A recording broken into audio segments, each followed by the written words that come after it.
नमस्कार दोस्तों। तो एक्ट एंड सर्कुलर के में आपका सबका स्वागत है।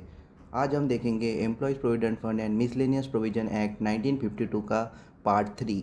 इस पार्ट में हम देखेंगे सेक्शन 5 टू 5E। ठीक है, तो शुरू करते हैं।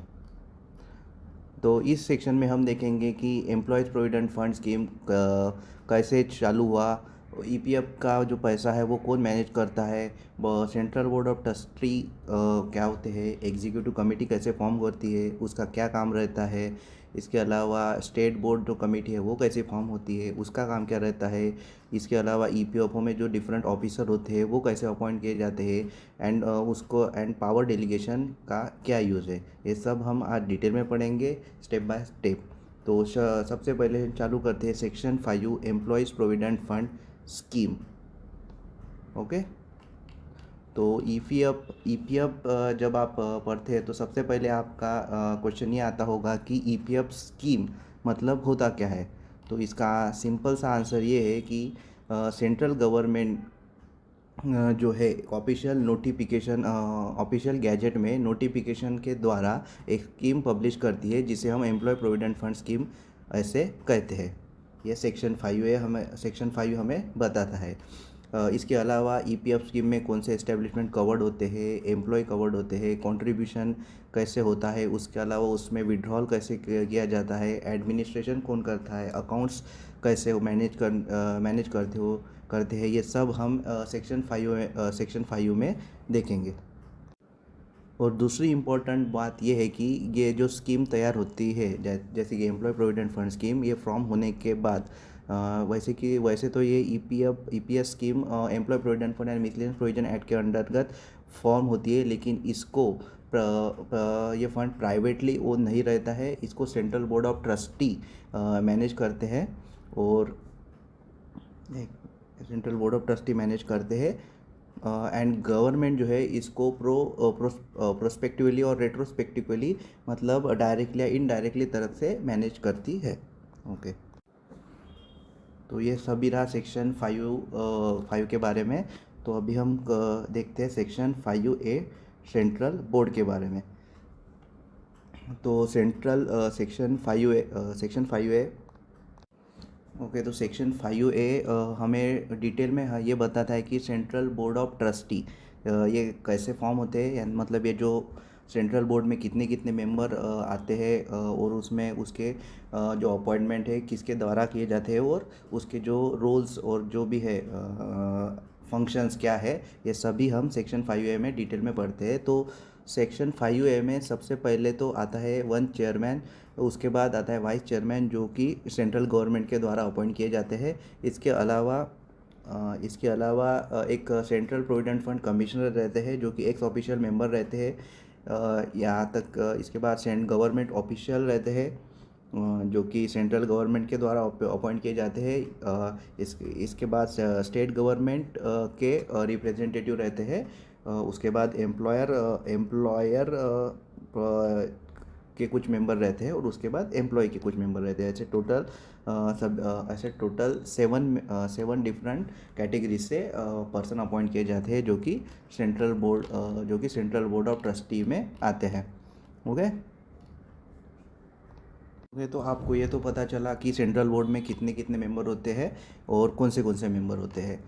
इसके बाद हम देखते हैं कि सेंट्रल बोर्ड का फंक्शन क्या रहता है, what are the different functions that central board has to be do that तो सबसे पहला फंक्शन रहता है एडमिनिस्ट्रेशन ऑफ प्रोविडेंट फंड। तो सेंट्रल बोर्ड जो है वो प्रोविडेंट फंड जो है एम्प्लॉय प्रोविडेंट फंड को पूरी तरह से एडमिनिस्ट्रेशन करने का काम सेंट्रल बोर्ड का रहता है जो कि हायर अथॉरिटी रहते हैं। उसके बाद pension scheme that is employ pension scheme, उसके पहले उसका नाम फैमिली पेंशन स्कीम था, अभी उसका एम्प्लॉय पेंशन स्कीम नाम है। तो ये मैनेज करने का भी काम सेंट्रल बोर्ड का रहता है। इसके बाद ईपीएफ मनी को इन्वेस्ट कैसे करना है और कहाँ पे इन्वेस्ट करना है, ये सब भी फंक्शन सेंट्रल बोर्ड के अंदर आता है। उसके बाद जो भी अकाउंट्स रहते हैं एम्प्लॉय प्रोविडेंट फंड के जो भी अकाउंट्स हम मैनेज करते हैं जिसमें हम इंटरेस्ट वगैरह देते हैं, वो सब मैनेज करने का काम भी सेंट्रल बोर्ड का रहता है। और डिफरेंट जो गवर्नमेंट पॉलिसीज़ होते हैं वो भी इम्प्लीमेंट करने के लिए जो first most top most authority रहती है वो सेंट्रल बोर्ड रहते हैं। वो पूरा प्लानिंग वगैरह एग्जीक्यूट करते हैं। उसके बाद वो हम एम्प्लॉय प्रोविडेंट फंड ऑर्गेनाइजेशन जो रहते हैं वो उसको इम्प्लीमेंट करती है। ठीक है।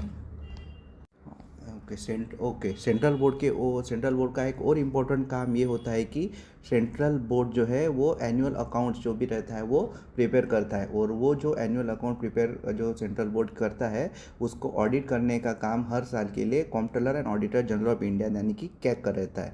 कैग का पूरा काम ऑडिट का रहता है। एनुअल रिपोर्ट्स और ऑडिट रिपोर्ट जो भी रहता है वो ऑडिट करने के बाद कैग ने वो सबमिट किया जाता है सेंट्रल गवर्नमेंट को after with the comment of the board, मतलब बोर्ड के कमेंट और कमेंट के बाद इसके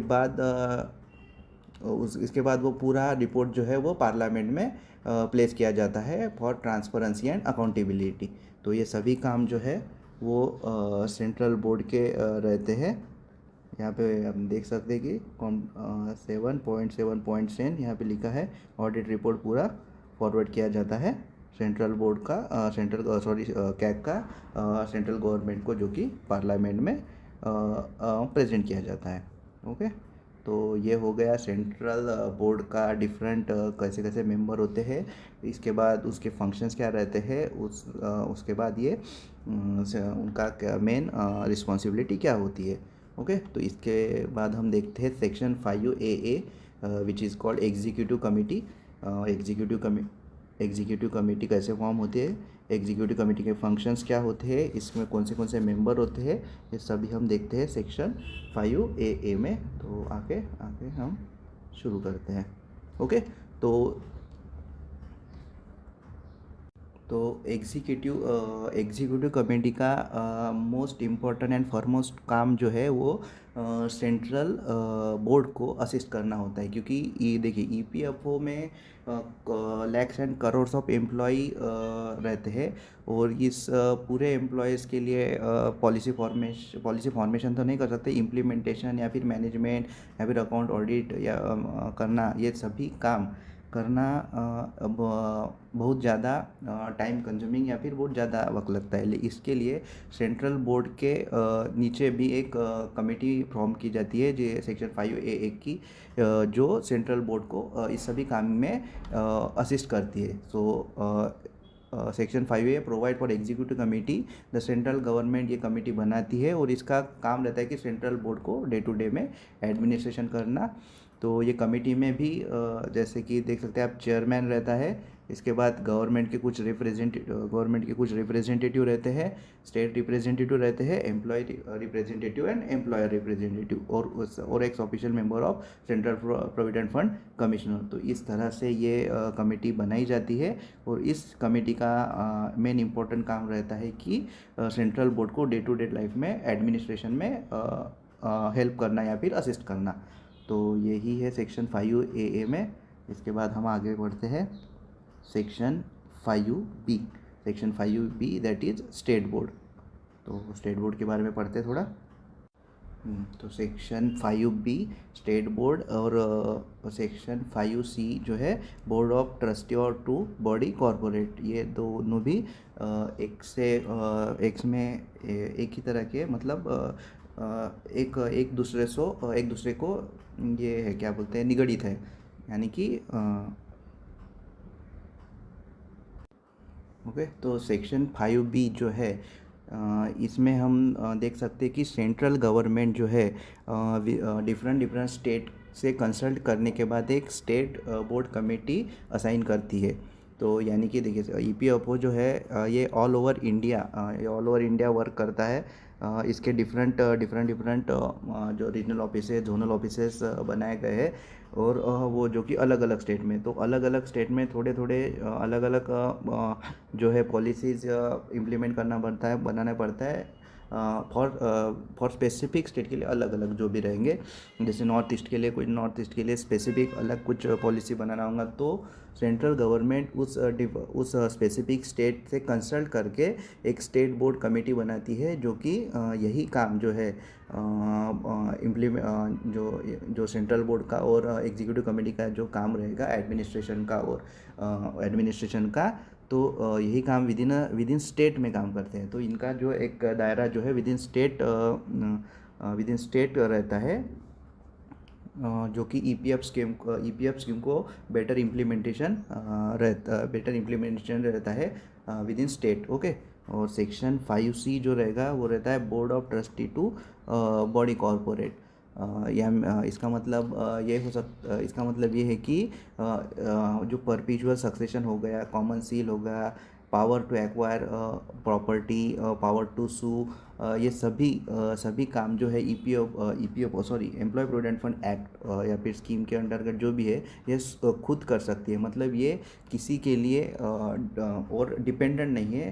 तो एक सिंपल वर्ड में आप ये समझ सकते हैं कि जो ईपीएफ एक्ट के अंतर्गत जो ऑर्गेनाइजेशन काम करती है, ईपीएफओ स्पेसिफिक हम बोल सकते हैं, EPFO employ provident fund organisation एक सेपरेट लीगल एंटिटी है जो कि ये सभी काम परफॉर्म कर सकती है। ओके, तो ये हो गया सेक्शन 5B और 5C के बारे में। 5B में आपने पढ़ा कि स्टेट बोर्ड की एक कमेटी बनी थी जो कि सेंट्रल गवर्नमेंट स्टेट के साथ कंसल्ट करके एक ऑफिशियल गैजेट में ऑफिशियल गैजेट में नोटिफिकेशन द्वारा एक कमेटी बनाती है जो कि विद इन स्टेट इम्प्लीमेंटेशन और ये रिलेटेड काम करती है। और सेक्शन 5C जो है वो एक सेपरेट लीगल एंटिटी है जो कि कॉमन सील और जो एक्वायर प्रॉपर्टी एक्वायर करना या फिर सक्सेशन करना, किसी को लीगल रिलेटेड कुछ काम करना, ये खुद कर सकती है एटलीस्ट। ओके, तो हम इसके बाद हम देखते सेक्शन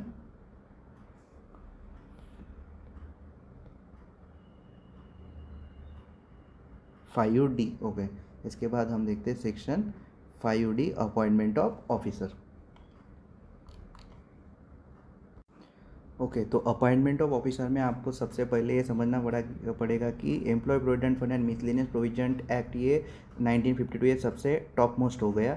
इसके under central government official gazette में नोटिफिकेशन द्वारा स्कीम्स रिलेटेड निकालती है, जो कि करंटली अभी 3 है, मतलब अभी भी 3 है, जो कि है पहली एम्प्लॉय प्रोविडेंट फंड स्कीम जो कि 1952 में थी, अभी जो रिवाइज करके 2026 में आ गई है।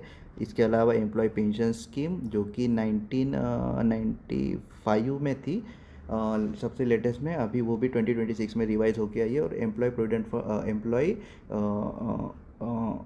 इंश्योरेंस स्कीम EDLI जो कि अभी 2026 में वो भी रिवाइज हो चुके हैं। तो ये जो सभी स्कीम है ये रन करने के लिए जो ऑर्गेनाइजेशन है वो है एम्प्लॉय प्रोविडेंट फंड ऑर्गेनाइजेशन, ये EPFO। ये सभी स्कीम वो रन करने का काम जो है वो EPFO के अंडर आता है। ओके, तो ये EPFO को रन करने के लिए हमें डिफरेंट ऑफिसर्स के अपॉइंटमेंट करने पड़ते हैं। तो वो कैसे करने हैं, उसका टेन्योर कैसा रहेगा, उसके ड्यूटी कैसे रहेंगे, तो ये सभी जो चीज़ें हैं वो हमें सेक्शन 5D में बताया गया है, इसमें डिटेल में बताया गया है। तो सबसे पहले आप ये समझ सकते हैं कि ऑफिसर में सबसे ऊपर या फिर टॉप मोस्ट अथॉरिटी रहेगी सेंट्रल प्रोविडेंट फंड कमिश्नर, जो कि CEO बोल सकते हैं आप EPFO का, एम्प्लॉय प्रोविडेंट फंड ऑर्गेनाइजेशन का, जो कि सेंट्रल गवर्नमेंट द्वारा अपॉइंट किया जाता है। इसके अलावा जो भी डिफरेंट अपॉइंटमेंट किए जाते हैं जो कि टॉप मोस्ट हम कह सकते हैं, तो वो रहते हैं फाइनेंशियल एडवाइज़र, उसके बाद additional central provident fund commissioner, deputy provident fund commissioner, regional provident fund commissioner, assistant provident commissioner and other officers जो कि क्लास A और क्लास B के इसमें क्राइटेरिया में आएंगे, जो कि अपॉइंटमेंट होती है UPSC के द्वारा। ओके, इट्स इम्पोर्टेंट UPSC के द्वारा। तो ये डिफरेंट ऑफिसर्स है जो मैंने आपको पूरे नाम बता दिए। ये पूरे जो ऑफिसर्स है ये इनकी अपॉइंटमेंट होती है यूनियन पब्लिक सर्विस कमीशन के कंसल्टेशन के द्वारा, क्योंकि ये सभी जो पोस्ट है ये हायर पोस्ट है। इसको डायरेक्ट हम रिक्रूटमेंट नहीं होता है, इस मतलब डायरेक्ट ही होता है लेकिन यूपीएससी के कंसल्टेशन के द्वारा। इसके अलावा सेक्शन 5D में व्हाट आर द डिफरेंट जो कि ये रहते रूल्स एंड रेगुलेशन, उसके सैलरी कंडीशन कैसे रहेंगे, ये सभी सेक्शन 5D में एक्सप्लेन किया गया है। और ये जो पूरे जो रूल्स रेगुलेशन ये है, ये एक्ट एंड स्कीम के अंतर्गत पूरे बनाए जाते हैं। ओके, तो इसमें यही था अपॉइंटमेंट ऑफिसर। तो आप यही ध्यान में रख सकते हैं कि सेक्शन 5D जो रहता है वो हमें एक्सप्लेन करता है, मतलब एम्प्लॉय प्रोविडेंट फंड एक्ट का सेक्शन 5D हमें एक्सप्लेन करता है कि जो ऑफिसर्स है उनको कैसे अपॉइंट किए जाते हैं और कौन से ऑफिसर अपॉइंट किए जाते हैं। इसके अलावा उसका जो अपॉइंटमेंट है वो consultation of union public service commission के द्वारा किया जाता है, जो कि हायर पोस्ट रहते हैं। एंड इसकी सैलरीज एंड सर्विस कंडीशन जो भी है वो रेगुलेट किया जाता है एक्ट एंड स्कीम के अंतर्गत। उसके बाद सेंट्रल बोर्ड ये पूरे जो रिक्रूटमेंट है वो government rule and government norm के अनुसार करते हैं। ओके, तो इसके बाद हम देखते हैं section 5DD and 5U delegation. Okay, section 5DD and 5UE। तो सेक्शन 5DD जो प्रोवाइड करता है legal protection. Okay, legal protection यानी there is the legal protection that is act and proceeding of the central board और executive committee और the state board, जो भी main committee को है वो क्या बोलते हैं, लीगल प्रोटेक्शन प्रोवाइड करता है। जैसे कि एनी वैकेंसी। ओके, तो हम देखते हैं सेक्शन 5DD प्रोवाइड करता है लीगल प्रोटेक्शन यानी इस बोर्ड ने अगर कोई भी अगर कोई डिसीजन लिया है तो उस डिसीजन रिगार्डिंग टू समझ लीजिए कोई एम्प्लॉयर या फिर क्लास ऑफ एम्प्लॉयर एस्टेब्लिशमेंट के अगेंस्ट कोई डिसीजन ये ले लिया है, तो ये डिसीजन जो है वो वैलिड रहेगा। इसको अननेसेसरी कोई चैलेंज नहीं कर सकता है। तो यही सब पावर अननेसेसरी कोई चैलेंज नहीं कर सकता है इन कंडीशन ऑफ अगर कोई वैकेंसी है बोर्ड में, या फिर बोर्ड में मेंबर कोई एब्सेंट है, या फिर बोर्ड में प्रॉपर ये नहीं है, क्या बोलते हैं, अपॉइंटमेंट नहीं हुई है, तो लेकिन फिर भी जो है ये लीगल ये जो है एक्ट इस बोर्ड को लीगल राइट्स प्रोवाइड करता है कि जो अगर कोई कानूनी तरह से प्रॉपर डिसीजन लिया गया है तो उसको चैलेंज नॉर्मली तो नहीं हो सकता है। तो यही है सेक्शन 5D के बारे में बताया गया है। इसके अलावा सेक्शन 5UE डेलीगेशन के बारे में हमें यहाँ पे एक्सप्लेन किया गया है। सेक्शन 5UE में लिखा है कि डेलीगेशन ऑफ पावर्स यानी कि ये जो बोर्ड है, ये जो एक्ट के अंदर ये जो सेक्शन है, ये बोर्ड को अपने पावर को डेलीगेट करना की सहूलियत देता है। इनकेस अगर सेंट्रल बोर्ड को अपने पावर जो है वो एग्जीक्यूटिव कमेटी या फिर चेयरमैन या फिर ऑफिसर को डेलीगेट कर सकते हैं, या फिर एडिशनल पावर उनको प्रोवाइड कर सकते हैं proper administration of the scheme और एक्ट, मतलब एक्ट स्कीम को एडमिनिस्ट्रेशन करने के लिए, क्योंकि हर जगह पे उस रिलेटेड पूरे काम देखना ये सेंट्रल बोर्ड के लिए भी पॉसिबल नहीं होता है। तो ये एक्ट इसीलिए बनाया कि वो प्रॉपर एडमिनिस्ट्रेशन हो सके, इसलिए हम उसको ये करते हैं, मतलब पावर को डेलीगेट करते हैं या फिर ये प्रोवाइड करते हैं अदर एंटिटी के लिए। ठीक है, तो ये सब हमने सेक्शन 5U में देख लिया है। तो सेक्शन 5U में हमने इम्पोर्टेंट देखा कि अगर एम्प्लॉय प्रोविडेंट फंड स्कीम कैसे बनाई जाती है। उसके बाद सेक्शन 5UA में देखा कि हमने कॉन्स्टिट्यूशन ये एक्ट के अंतर्गत सेंट्रल बोर्ड कैसे फॉर्म होता है। उसके अलावा सेंट्रल बोर्ड की कौन से मेंबर्स होते हैं, जो कि है chairman, vice chairman, x official member, central provident commissioner, employee, representative employer, state government and central government के रिप्रेजेंटेटिव। इसके बाद उनके कौन से काम होते हैं, कौन से ड्यूटीज़ होती है, ये सब हमने देखा सेक्शन 5UA में। सेक्शन 5AA में हमने देखा फॉर्मेशन ऑफ एग्जीक्यूटिव कमेटी, जो कि सेंट्रल बोर्ड को असिस्ट करती है। इसके बाद हमने सेक्शन 5B में देखा स्टेट बोर्ड कमेटी, जो कि central government state for the state consultation के साथ एक कमेटी बनाती है जो कि विद इन स्टेट एडमिनिस्ट्रेशन का काम करती है। ये सेक्शन 5B में होता है। इसके अलावा सेक्शन 5C में हमें पता चला कि जो बॉडी कॉरपोरेट है, मतलब ये सेक्शन 5C एक लीगल एंटिटी है, मतलब ये जो एक्ट के अंदर जो भी स्कीम हमारा बनाया है वो पूरी एक लीगल एंटिटी और बॉडी कॉरपोरेट है। इसको काम करने के लिए कोई ये नहीं है, इंटरवीन नहीं कर सकता। इसके अलावा हमने देखा सेक्शन 5D, जो कि अपॉइंटमेंट ऑफ ऑफिसर्स और उनके सर्विस पीरियड कैसे रहेंगे, उनमें कौन से रूल्स एंड रेगुलेशन फॉलो करने पड़ेंगे, उनके अलाउंसेस कैसे रहेंगे, उसके सैलरी वगैरह कैसे बनाई जाएंगी, पूरा हमने देखा सेक्शन 5D में रहता है। इसके अलावा सेक्शन 5D और D, इसमें हमने देखा कि बोर्ड जो है वो एक वैलिड मतलब इसमें जो भी हमने जो ये क्या बोलते हैं उसको, कोई रूल एंड रेगुलेशन पास किया तो हम वो इनवैलिड नहीं कर सकते, डायरेक्टली इनवैलिड नहीं करा सकते। तो ये रिलेटेड है, पूरा लीगल टर्म है ये। इसके बाद ये सेक्शन 5E जो है वो डेलीगेशन ऑफ पावर को एक्सप्लेन करता है, जो कि है कि सेंट्रल बोर्ड अपने पावर जो है उनके एग्जीक्यूटिव कमेटी को, स्टेट बोर्ड को या फिर चेयरमैन को या फिर अदर ऑफिशियल को डेलीगेट कर सकते हैं proper administration of act and scheme. Okay, तो ये पूरा हमने देख लिया है सेक्शन 5। और इसके नेक्स्ट पार्ट में हम देखेंगे section 6 contribution and matters which may be provided for the scheme. Okay, तो अगर आपको ये वीडियो अच्छा लगा और इसमें और भी आपको कुछ ऐसे इंपॉर्टेंट चेंजेस वगैरह करने हो तो आप मुझे कमेंट कर सकते हैं। Thank you.